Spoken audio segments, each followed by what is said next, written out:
Écoutez Sichot Relakiyut Bet Sira sur Shabbat Hagadol. On sait que chaque paracha qui est lu au cours de l'année, elle a toujours un lien avec les événements qui se déroulent durant la période pendant laquelle elle est lue. Et donc du coup, forcément qu'il y a un lien entre la paracha de Tzav et le Shabbat Hagadol, puisque la majorité des années, on lit les parachas de Tzav le Shabbat Hagadol comme cette année. La Mandaken explique que si on appelle ce Shabbat Shabbat Hagadol, c'est parce qu'il y a eu un grand miracle, Nes Gadol. Et c'est quoi le grand miracle? C'est que en Égypte, quand Dieu a demandé aux Juifs de prendre l'agneau et de le sacrifier pour Pessah, ils l'ont pris le 10 Nissan, et c'était un Shabbat. Et ce jour-là, tous les Égyptiens, tous les premiers-nés, ils sont venus pour leur demander qu'est-ce qu'ils faisaient avec cet agneau.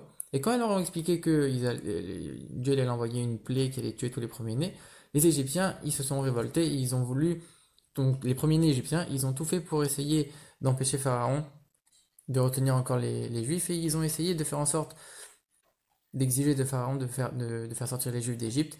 Et comme Pharaon a refusé, il y a eu une très grande guerre civile, il y a eu énormément de morts en Égypte à ce moment-là.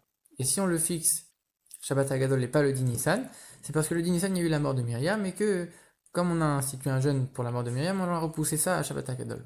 Mais alors, le Rabbi pose plusieurs questions. Premièrement, en quoi c'est un miracle tellement grand? Les Juifs, ils ont tiré aucun bénéfice de ça, à tel point qu'ils ne pouvaient toujours pas sortir d'Égypte.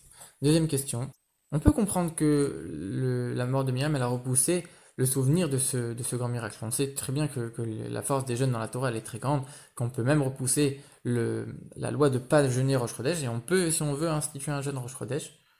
Et donc le souvenir de ce grand miracle, qui est a priori uniquement une coutume, c'est évident qu'on a pu le repousser de manière facile. Mais ce qui est étonnant, c'est pourquoi on a fixé le souvenir de quelque chose un jour qui a priori qui est pas lié avec la chose.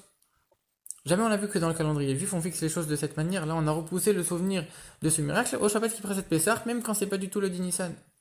Et profondément, dans le sens profond du fait d'avoir repoussé ça, c'est le Rabbi cherche à comprendre de quoi le sens profond. En vérité, on sait qu'il y a eu énormément de miracles dans le cours de l'histoire juive. Il y a eu toujours des ennemis qui ont cherché à nous exterminer. Et à chaque fois, Dieu il a sauvé les juifs, comme on dit dans le texte de la Haggadah. Mais à chaque fois, que ce soit Purim, Hanouka ou même l'ouverture de la mer Rouge, il y avait soit Dieu qui tue les ennemis, soit les juifs qui combattent contre leurs ennemis et qui gagnent. Mais jamais on a vu les ennemis s'entretuer entre eux. Et donc ici, quand on a l'Égypte dans toute sa force, avec Pharaon qui refuse encore de faire sortir les Juifs, et que quand même les premiers-nés ils viennent, et ils essayent de faire sortir les Juifs, et quand ils n'arrivent pas, ils vont même jusqu'à faire une guerre contre ça, alors ça c'est quelque chose qu'on n'a jamais vu dans toute l'histoire. On voit que de l'obscurité elle-même est sortie de la lumière. Les Égyptiens eux-mêmes, ils ont exigé la sortie des Juifs d'Égypte à ce moment-là. Et c'est ça qui était tellement grand dans le miracle. En vérité, le Rabbi va plus loin. Un miracle, c'est quand on dépasse les limites de la nature. Mais quand on dépasse les règles qui sont fixées par la Torah, alors là, c'est un miracle encore plus grand. C'est quoi les règles de la Torah qui sont évoquées? En vérité, on sait que dans le fait d'élever les étincelles de sainteté, on ne peut élever que les étincelles de la Klipat Noga, la force du mal qui est intermédiaire. Mais les trois forces du mal qui sont complètement impures, on ne peut rien élever de ces forces du mal. Et pourtant, on voit que ici, donc l'Égypte, les Égyptiens eux-mêmes, ils ont essayé de faire sortir les Juifs d'Égypte. Ça veut dire que même les trois forces du mal qui étaient complètement impures, elles n'ont pas seulement été repoussées, elles se sont transformées elles-mêmes en lumière. Et donc ça a été au-delà même des règles fixées par la Torah, et c'est pour ça que c'est un miracle tellement grand. Et le lien avec la mort de Myriam qui a eu lieu le même jour, il est simple. On dit que la mort des tzadikim, elle expie les fautes de la même manière. C'est pour ça que la mort de Myriam, elle est superposée avec la paracha de la vache rousse, pour nous enseigner que comme la vache rousse, elle pardonne les péchés, alors la mort d'un tzadik, ça pardonne les péchés aussi. Et on précise même les péchés commis de manière intentionnelle, qu'a priori c'est la même chose, c'est les trois forces impures, on ne peut pas les élever, et pourtant, la mort d'un tzadik, elle élève même ces fautes qui ont été commises intentionnellement. Et donc c'est la même idée que ce grand miracle, c'est transformer l'obscurité en lumière directement. Et donc a priori, pourquoi on repousse le souvenir de ce jour à cause de la mort de Myriam? Rabbi explique clairement, on sait que quand Rosh Hashanah tombe Shabbat, on n'a pas le droit de sonner le chauffard, de peur de porter le chauffard en dehors.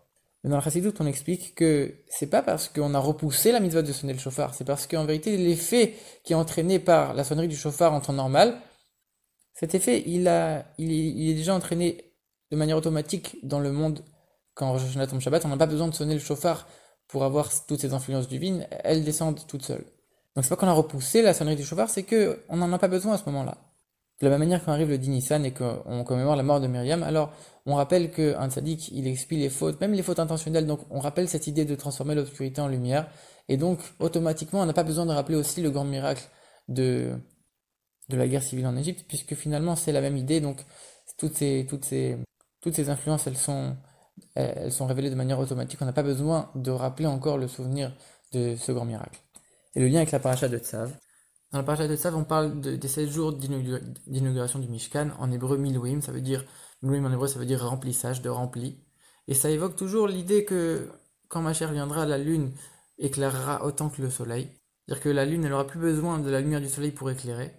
Et donc ça aussi, ça évoque l'idée de transformer l'obscurité en lumière. De la même manière, le nom de la paracha Tzav, on voit que dans la Gemara, on évoque énormément de versets où Tzav, ça fait référence à l'idolâtrie. Mais malgré tout, on voit que Tzav, ça fait référence à un empressement et pour toutes les générations, dans l'accomplissement de la volonté de Dieu. Donc il y a ces deux idées, donc toujours prendre l'obscurité et la transformer en lumière.